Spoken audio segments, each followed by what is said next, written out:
what you put out into the world is what your world becomes. Like the past year, couple of years, this midlife time, I've just felt like stronger, closer to my friends, closer to my husband, closer to my kids, and not all in a perfect way. None of our lives are perfect. She's happy that she stopped trying to reinvent herself, because that has been a terrible mindset for her for all these years. And it's true. It's like, we don't need to reinvent ourselves.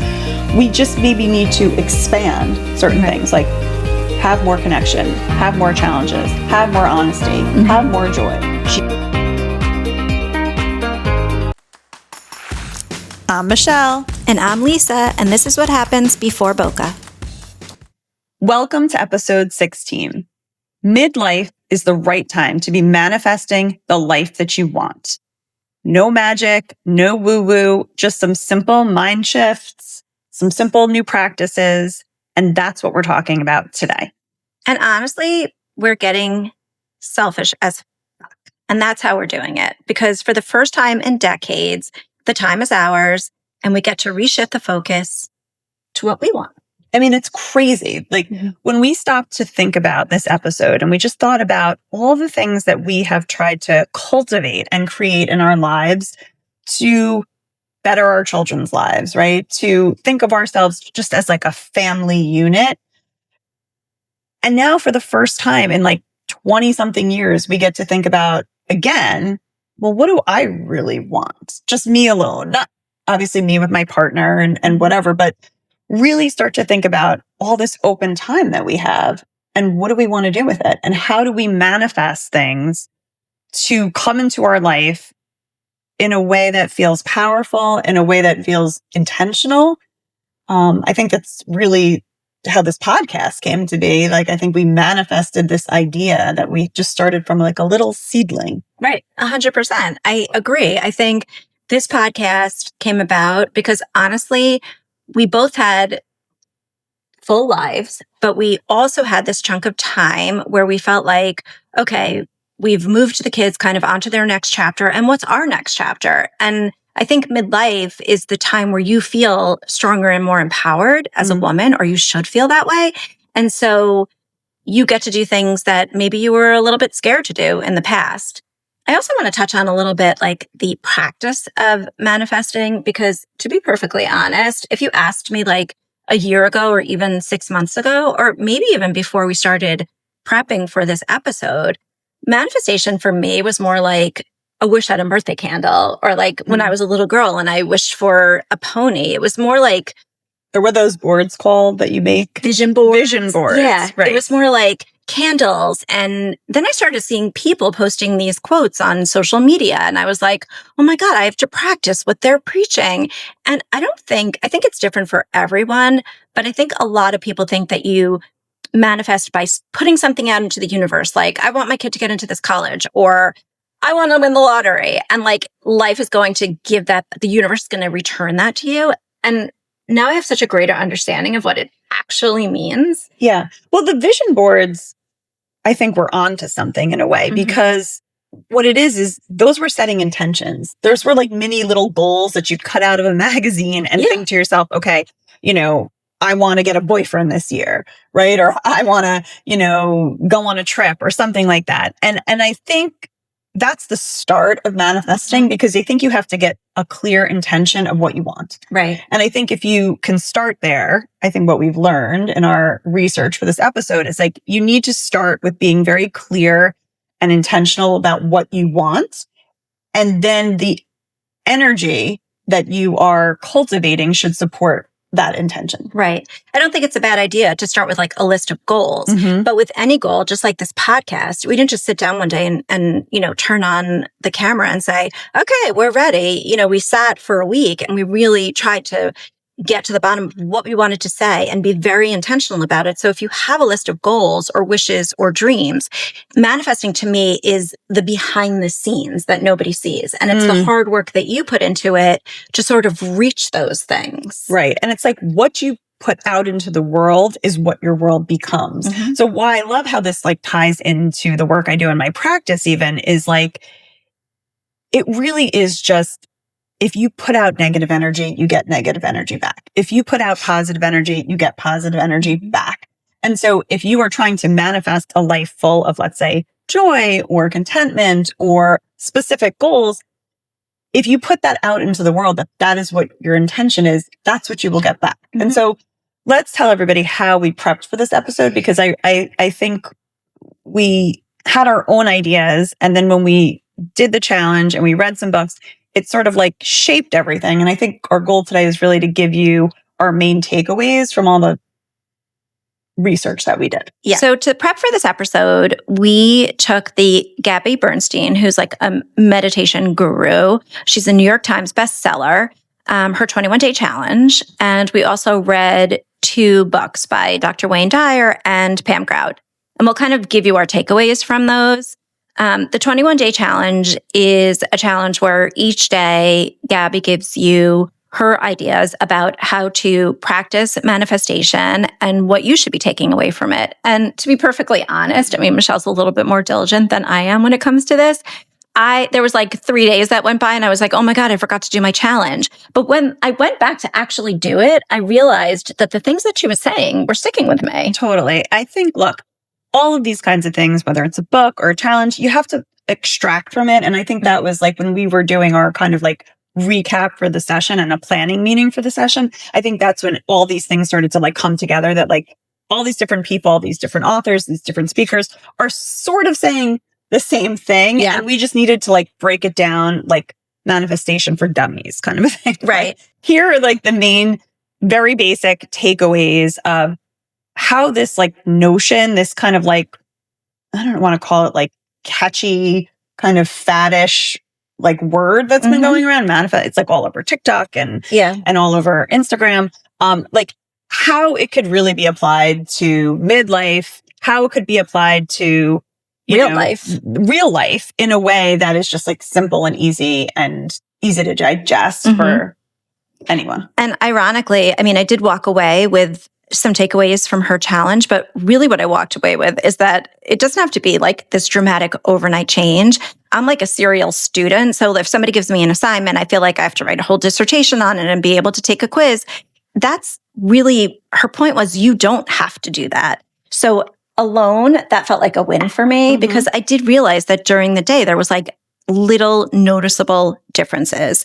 And sometimes I feel like people get stuck with the idea of manifestation because they see all these quotes online and they're like, oh my God, these people are doing that and I have to do that. And if they say it, they believe it. And I don't think that's really true. No. So some of these practices, I think we've already been doing, like we said. So let's break down what the kind of like 10 takeaways we got from really doing research in this genre were. So the first was gratitude, which is something since we were doing our meditation episode, I have been keeping a leather pink journal next to my bed. And every morning I wake up and write 3 things that I feel grateful for. So just starting off the day from a place of gratitude. I mean, the things I write are so dumb. Sometimes it's like petting my dog. Sometimes it's like, you know, just that my daughter came home from college, or I'm grateful that it's Friday. I mean, it could be literally anything, but it just shifts your mind into like focusing on what I do have versus what I don't have. Right. And what all the authors said, what Gabby said, is it puts you in a state of receiving instead of chasing. Right. Like when you are already grateful for something, you're saying like, I already have everything that I need. Right. I'm not like chasing something that I don't. And it opens your energy in a completely different way. Agree. And it's not like so much like taking. I mean, I don't write in a journal, but when my kids get in the car at the end of the day, they think I'm nuts, but I say, oh my God, I'm so grateful that like, you know, dad's feeling well, or that, you know, like it's sunny out. It's like giving back what you're thinking a little bit and not being really selfish about it. Right? Yeah. I mean, I think gratitude is like saying like, I'm at peace with what I have, and I'm taking stock of that. Yeah. That to me, that's what the gratitude journal provides. Okay. So the next thing is learning to trust the universe by letting go of fear before you see the outcome. And I think this one is... This is my favorite. This is my favorite too. And I didn't even know it was your favorite. It's not trusting the universe in some woo-woo kind of way, like we were saying. It's like no, it's almost like no matter how much you worry about things, the same thing might happen. So is it always going to work out for you? No. And do I like these TikTok trends? Like, look what worked out for me today. I don't like it in that it makes other people feel like, well, maybe that didn't work out for me. And we were discussing before, like we always have these notions about like life always working out for the other person. And sometimes you miss the fact that they're really working hard behind the scenes to make those things work out. It's not just like they're lucky. Well, I think the whole idea of trusting the universe doesn't mean that nothing bad is going to happen. And Correct. we definitely get to that point at some point in here, but it's that maybe you didn't get that job and trusting that the universe has something else waiting for you. Right. Because if you would have taken that job, you would have missed maybe an opportunity to, let's say, start your own company. Right. Or if you got broken up with and you were heartbroken about it, but perhaps had you not gotten broken up with, you wouldn't have taken that trip to Paris, and then you wouldn't have met your new future boss who made you a partner in a new, you know what I'm saying? Like, I always think of it that things are happening as they should. I always think of it in terms of like my infertility journey. And yeah, while it sucked when you're going through it, and sometimes the outcomes are really, really hard. If they hadn't happened the way they happened, then I wouldn't have the kids that I have today. Totally. And I think that really sums it up for me. You want to do the next one? Yeah. So the next one was what you focus on determines your reality. This is like another one that I think I do preach a lot at work, because what you pay attention to expands. So if you focus on possibilities, you will see possibilities. If you focus on barriers, you will see barriers. You have to pick that lane. Yep. Right. And so we were talking about this today as we were going over the notes when we were thinking about the podcast. Like, we could be thinking of all the reasons why it wouldn't work. And then we would just get stuck on, but we can't do this because we don't have this, or just all the barriers to like why this is hard and why this wouldn't work. Or we could focus on the possibilities. And when we do that, then we're not afraid to take a chance, because it feels like, yes, that's a possibility. Like, that's going to happen. So we have to do the thing that's going to make that thing happen. Right. It was kind of like shifting from being an attorney to being an interior designer. Yeah, I could sit there and say, my paycheck's affected. You know, I went to school for all these years and it's going to waste. I'm nervous about starting a new process. I'm not good in math. I'm not good in this. I'm not good at that. And when you actually sat down and like shifted that mindset, for me, it was like a long shift coming. I was like, oh yeah, I can do things. I recently had an experience with this with Stella going abroad. So Stella, if you're watching, you will know what I'm talking about.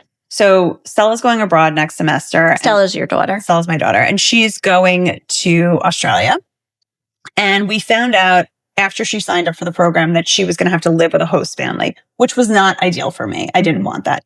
And so immediately I started listing all the reasons this was going to be terrible. Like, what if they're weird? What if she's uncomfortable? What, you know, all in of like why this was going to be horrific. And I started to think about like, well, wouldn't it be nice if like this family was really great? And wouldn't it be nice if she felt really safe and loved? And wouldn't it be nice to have another adult there that I could call if I needed, you know, to make sure she was okay? And immediately I started to shift into this mindset of like, she's going to have a great time in Australia. Like, she will. Like, I don't see any other possibility other than that. And that felt really powerful to like be focusing on what's going to work versus what's not going to work. So micromanaging blocks the flow. So I think for us, we have to stop, or for me at least, stop trying to control everything, because trusting in that things will open up and play out as they should is a really scary concept sometimes. We have a friend who always says life unfolds exactly as it should. And I argue with her all the time, because sometimes bad things happen. And you're like, that's not the way it was supposed to play out. But I think if I take it and look at it from like a different standpoint and from the micromanaging part, if I stop getting in the way of myself and other things like my kids or my husband or whatever, and let it flow. Yes. I'm a big micromanager. You are a big micromanager. Because it's my anxiety. I feel it. Like, if I have the wheel, then we're going to be okay. And, you know, I think as my son just got his permit, and I want to micromanage every little thing he does in the car. And I've been practicing with so much intention to like not micromanage and just let things happen. And obviously if I have to jump in and give feedback, I do.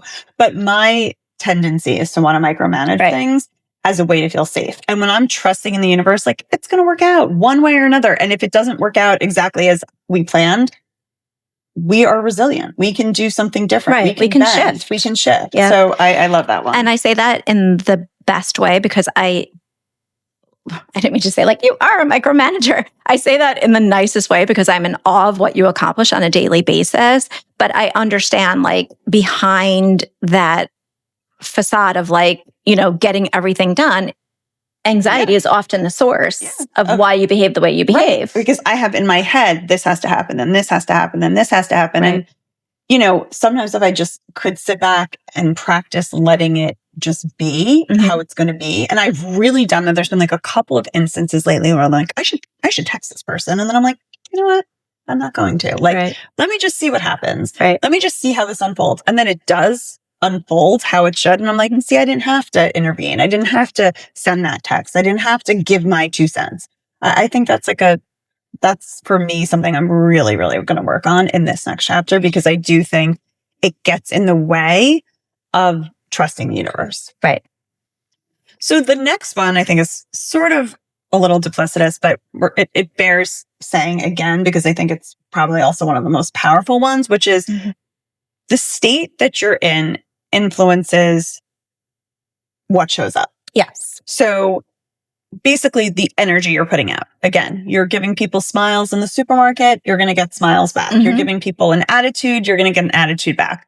So be very cognizant of how you're showing up and the energy that you're putting out. I mean, I think that one's huge. I think that one's huge. And also, like I say hello to everybody that I walk by. And sometimes my kids are like, Mom, why are you saying hello to everybody? Even if you don't get it back, I feel like in your own mind, in your own feelings, it's still rewarding.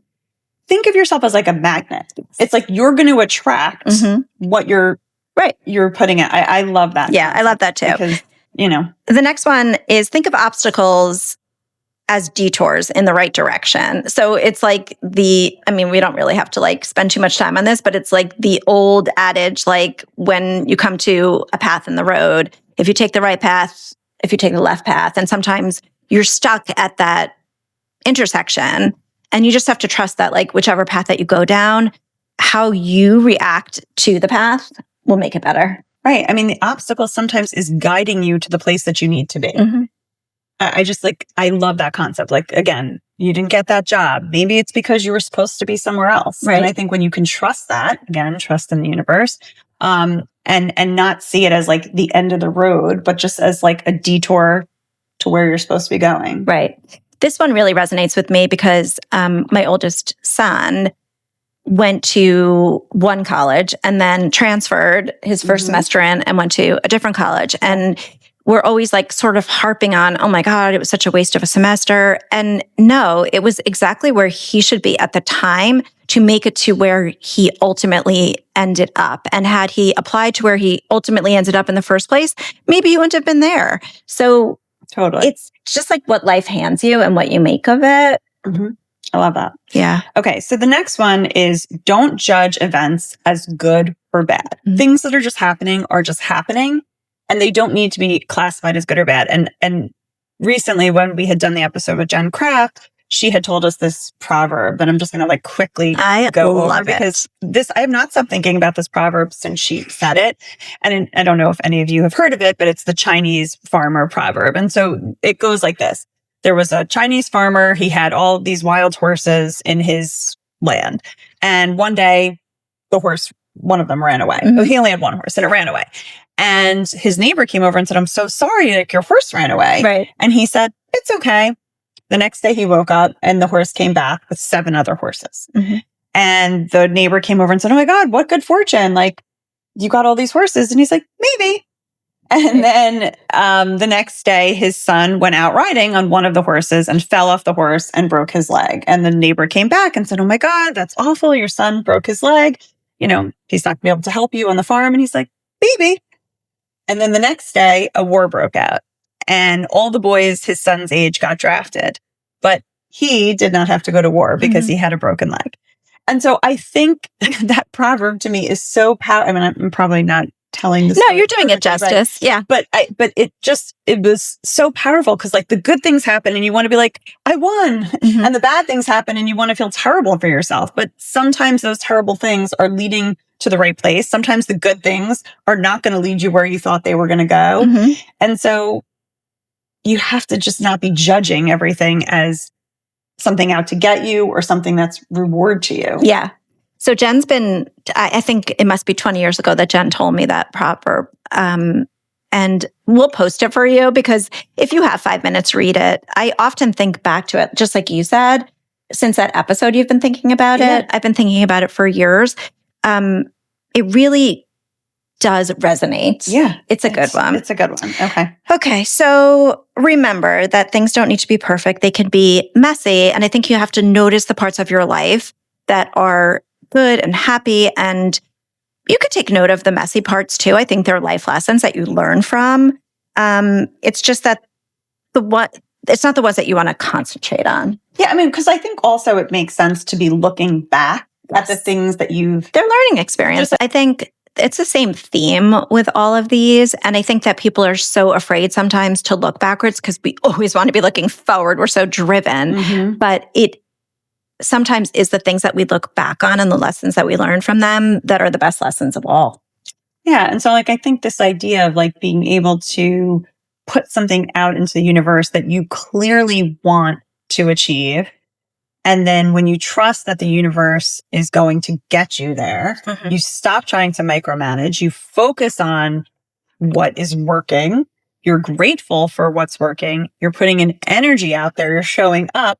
Right. These are the ways that we're going to sort of be able to get the things that we want. Yes. So the next thing that we're talking about is that I think often, and this to me is like a very midlife theme of like sometimes feeling like you want to escape your life. And I think midlife is exactly the time. I don't know about you, but like this, like the past couple of years, this midlife time, I've just felt like stronger, closer to my friends, closer to my husband, closer to my kids, and not all in a perfect way. None of our lives are perfect, but I think it's because I've finally reached a point where I am not afraid of the future.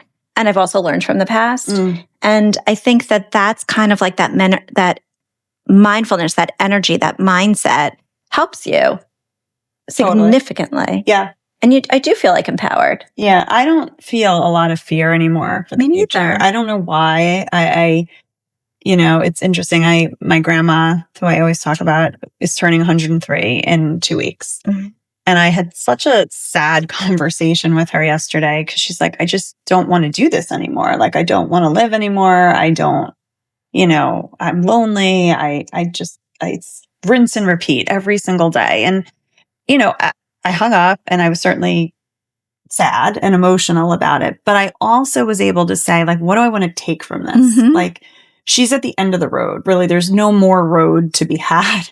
Yes, there's some more candles to be blown out and there's some more, happy birthday songs to be sung. But for the most part, she's done whatever living she could have done. Mm-hmm. And in the end, like, you just end up in the same place, right? 100%. Either you died too soon and you're not prepared for it, or you're sort of waiting for it to happen.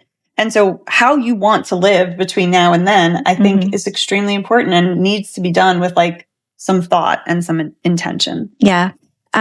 It's so interesting that you just told that story. And I think it comes from a little bit of a different perspective because I don't have my grandma anymore. But since we did that that episode with the medium, and in it, I do feel like my poppy came to me because it would be weird for her to mention what she mentioned. And maybe I worked around her story a little bit to place this, but my poppy always gave me $2 bills and I keep them in my safe. And I just this past week after that episode, I took out the $2 bills and I put them in a frame and I keep them next to my bed. And I also took out the pine cone, which I've kept away in a closet, since my grandma died through moves and things. It was always in a drawer. And I took it out because I am sad that they're gone, but that is life. But I also want to, in my daily being, like feel their wisdom, feel their messages. And I think that instead of hiding things away in a closet, putting my energy into like enjoying the time that you had, just like you said with your grandma, you have so many life lessons from her So yes, you're sad. She's 103. Mm-hmm.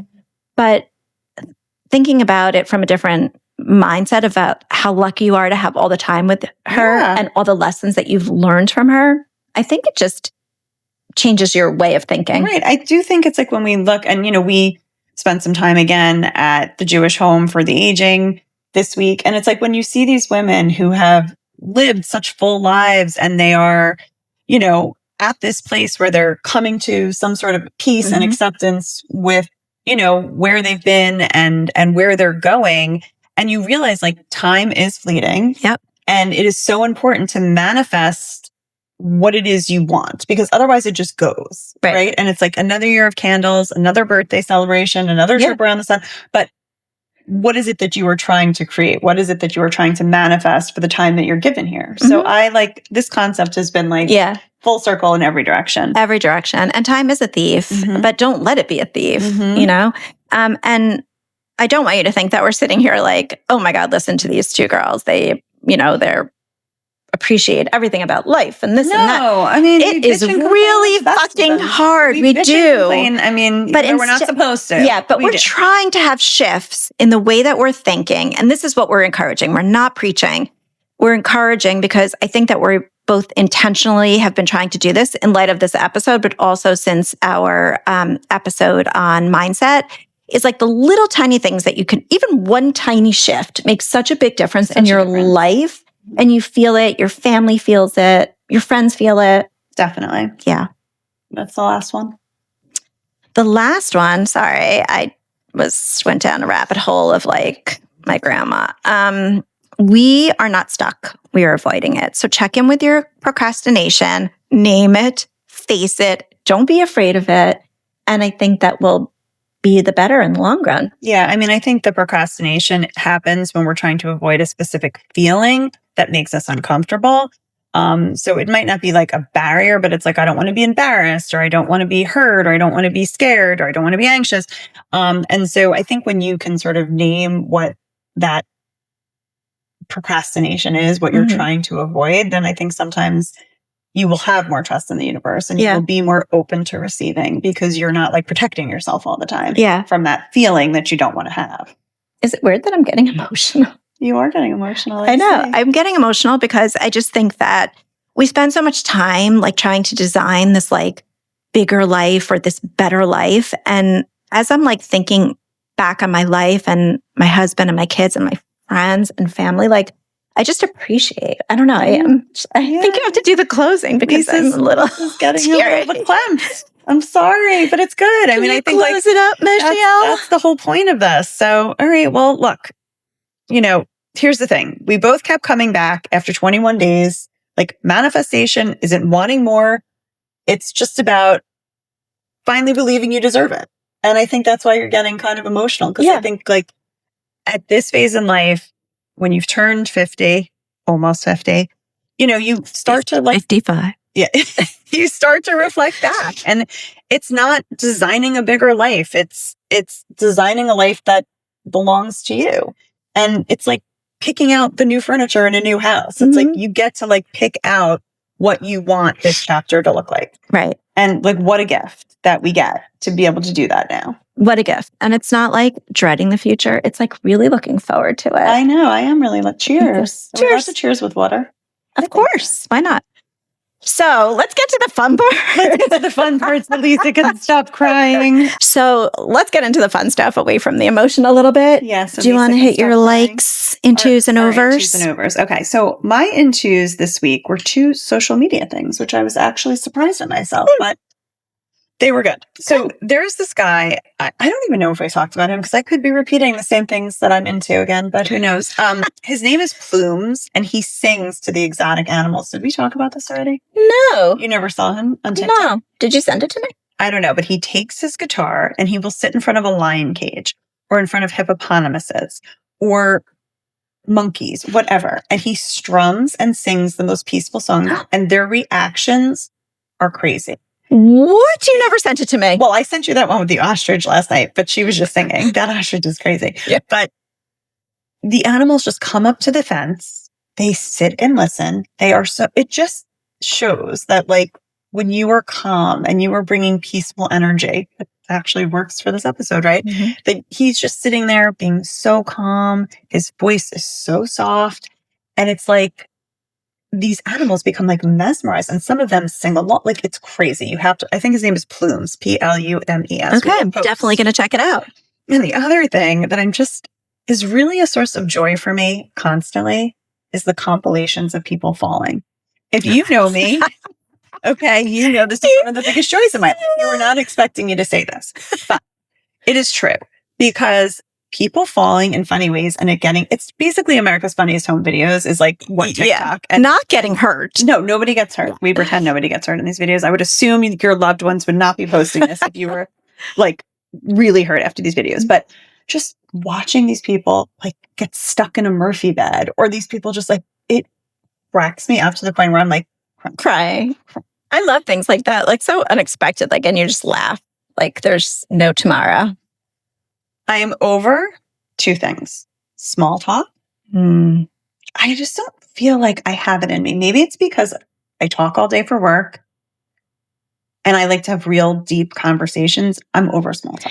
It kind of goes along with what you were over last week. Remember? Did I say the same thing? No. People say, what did I say? When people answer, you're good. Yeah, you're good. You're good. It's like a form of small. It's like, yes, I want to just. That is a form of small talk. And again, so I feel like small talk I'm over. Mm-hmm. And the other thing I'm over is very specific to this area, but I'm sure happens in other places, is the bicyclists on the road. It is actually dangerous. I don't want to share the road with bicyclists. I think they should have their own path, especially when there's like 30 of them. Yes. Going down a street. And now I'm like going 5 miles an hour to accommodate these bikers. I'm sorry if you're a biker. I get it. I don't know where you should go. But it's not East Saddle River Road. No, it's not. It's a busy road. It has a lot of winding turns. And I'm really over that when you're driving with your kids. Because I'm like, take a wide berth. And they're like, what's a wide berth? As they're like 2 inches from them. Hate it. Okay, that's it. That's what I'm into. All right. So my intos and overs, first intos are 2 documentaries. I've been on kind of like a documentary kick after the pickleball one. I still didn't watch that one.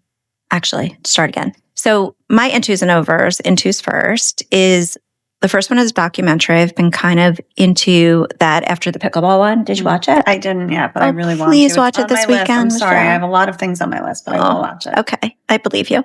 It's called Trust Me, The False Prophet. I think I told you about this, right? But again, on my list. It is batshit crazy. These 2 unbelievably strong, kick-ass people go undercover in the fundamentalist Church of Latter-day Saints community to take down a pedophile. Wow. And that sounds right up my alley. It's right up your alley. You will love it. It's fascinating. The whole like cult aspect of it is fascinating, but it's also fascinating the police work that is done in this small town. This woman like single-handedly did it with no help from the police. It's kind of like crazy. The other one I'm into, which I haven't started yet, but I think you watched an episode, and my Pilates instructor, who always gives me the best advice when it comes to shows, is Margot is having money troubles. Yeah, with Michelle Pfeiffer. Michelle Pfeiffer is so freaking kick-ass. She looks great. She's like strong, powerful. Hot stuff. How do you say it? Hot AF? She's hot AF. Let me just tell you, this woman does not age. And she just, I don't know. I love her. I love her.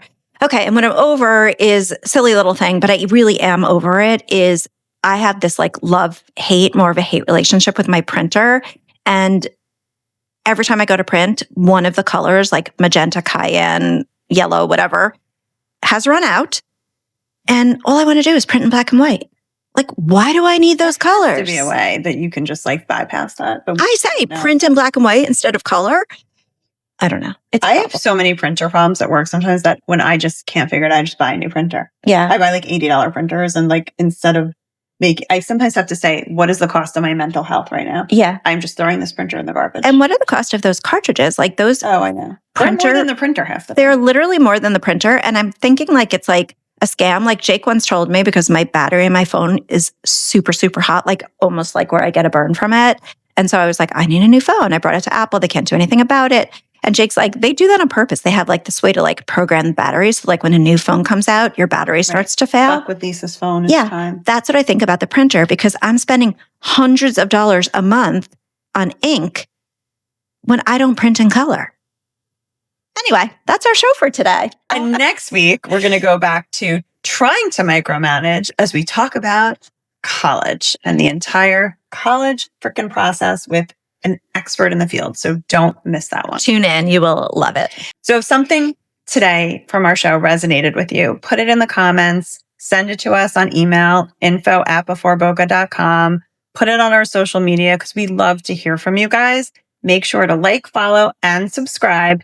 And if you have a friend who you think could benefit from some of the things we talked about today, please make sure you share this and pass it on. Yes. And as far as our Linktree goes, really check it out. We have some great links on there for Spring presents shopping for friends, spring shopping, and soon a Mother's Day edition. And trust me, we are not influencers. We just like style and to share fun things with friends. And as my son says, we are trying to be founders, not influencers. So we're not doing this to make money off of what we're posting. We're just doing it to pay it forward. Pay it forward. We're shopping for you so we don't have to shop. Right, We're doing this as a favor to Craig and Gary. It's actually really selfish. It's really selfish, kind of. Like, I feel like if I see you guys buying it, then I'm like, oh, I don't have to buy it because someone else bought it. Exactly. Anyway, tune in next week because we're going to go back to micromanaging our kids' college careers. And we have an expert joining us. You will love it. Yeah, it's going to be a good one. Tune in. That is our